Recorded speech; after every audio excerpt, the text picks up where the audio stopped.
Hello once again, everybody, and welcome back to Nox Asian Recipes. Today, her version of turmeric ginger shots or drink.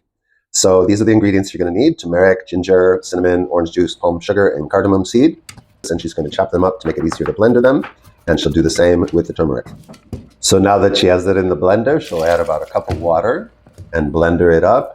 And then she's going to pass it through a screen to take out the juice that she's extracted. And so now she can add her other ingredients. She uses a little bit of palm sugar, the cinnamon, and the cardamom seed.